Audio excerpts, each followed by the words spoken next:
Hi, my name is Sebastiaan, and I'm an ex-social anxiety disorder sufferer. And I've been able to overcome my social anxiety thanks to a technique called EFT, which stands for Emotional Freedom Techniques.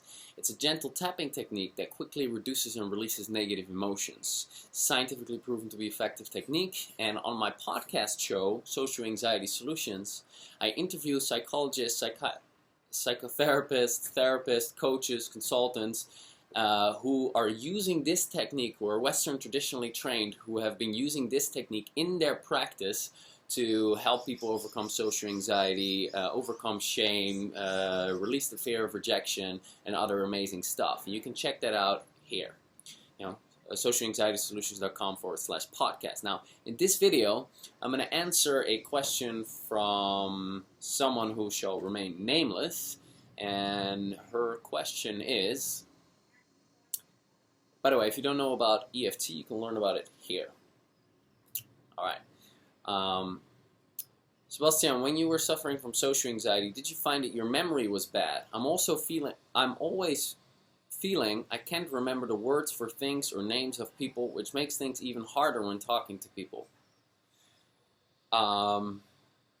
Yes, I did experience that, and that's for a few reasons. I'm not sure I completely understand your question, because I'm wondering if you're talking about whether you have an anxiety in the moment when talking to people, or when you have no anxiety and then you're not able to remember names. Okay? So I'll just answer it both, just in case.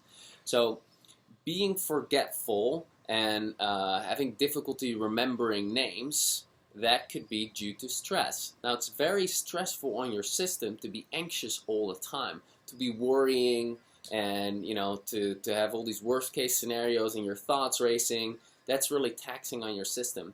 I do not know, that could be a reason for why it's difficult to remember names, because your system is just so drained and exhausted.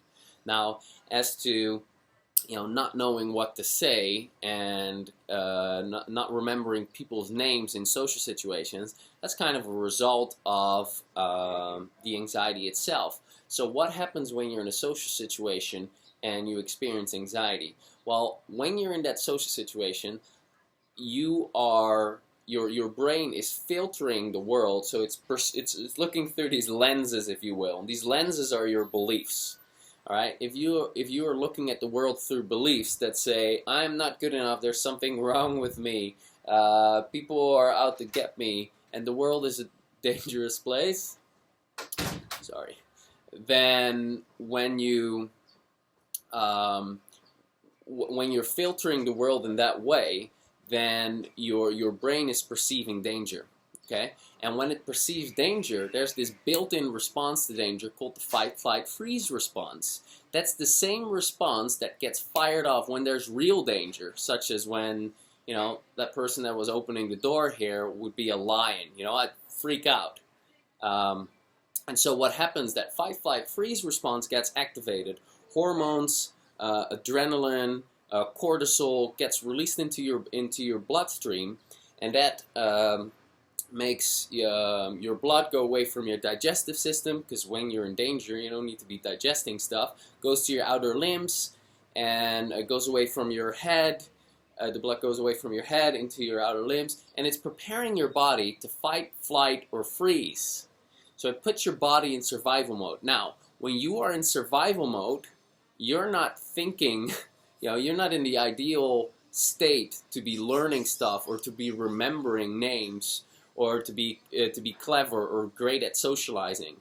So that's why it's just the anxiety that's making you forget those things. Because when you're in a comfortable situation, say with a friend you're close with, or maybe a relative, or I don't know, with a dog, whatever, you don't have that anxiety, and then you'll find it's like, hey, I can easily find my words. There's no problem whatsoever. So hope that answered your question.